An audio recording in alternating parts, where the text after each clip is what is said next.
Bible, doesn't it say that your body is your soul's temple to God? It does say your body's the temple.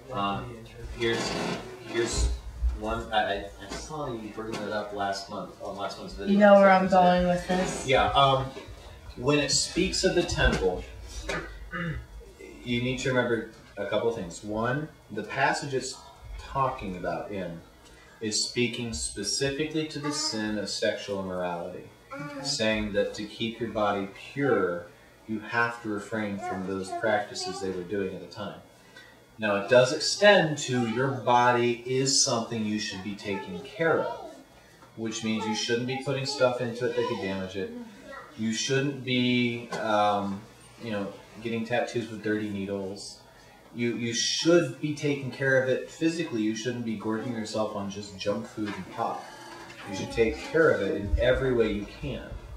My one friend, with her, in her faith, her mom allowed her to get tattoos and piercings because she believed that the body, she never got, dirty tattoos, and she always got them professionally done, clean needles and everything. Her brother was a tattooist.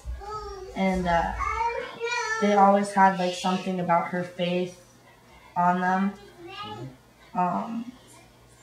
She had one that, even though I walk in the valley of the shadow of death, I will fear no evil. And she had a meadow between two mountains on her back. It was what you call a tramp stamp. And it actually looked like an image. And the valley was dark. And it was really cool. And then it had that quotation under it in Latin.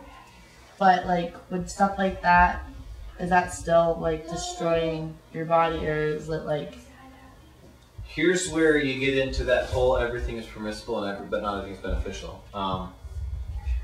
I have known people who say the body is a temple, you shouldn't just desecrate the walls. That sounds like my dad. I've had friends who said my body's a temple, I'm just providing a mural for it.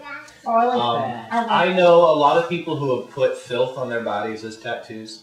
I've known a lot of people who've gotten tattoos my friend did, with very intentional messages, and they were able to use them as discussion starters. I personally don't believe that a tattoo is necessarily an evil thing or a sinful thing. If you're spending money on it that you don't have, if you're going into debt for tattoos, you're not being wise with your money, so it's become a bad thing. If you're getting stuff on your body that flies in the face of anything God says, that's bad. There is a passage of scripture in the Old Testament that speaks of not tattooing yourself like those other people over there, but that was specifically a ritual for celebrating and almost worshiping the dead. And they would tattoo themselves as a part of that funeral rite. Are you serious? Yes. My dad's been telling me it says in the Bible tattoos are bad. That's what that was speaking to. God. The message that we get from that today is not don't get tattoos. It's don't get yourself caught up in these pagan practices that take you away from me and mark you as different than mine. So, your personal opinion would be it's okay to have something show your faith or a memorial of a close loved one? Yeah. I personally, from my standpoint, biblically, I have no problem.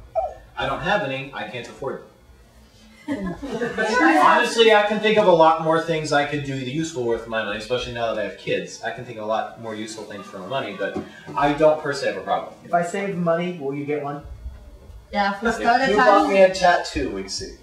What if there are matching tattoos? So if we start a Would you get half a heart on my shoulder and half a heart on yours? I said matching tattoos, not something that'll get me beat up. I would definitely explore the idea. If it was something to glorify God, his wife would have an okay in that. We get 2 crosses.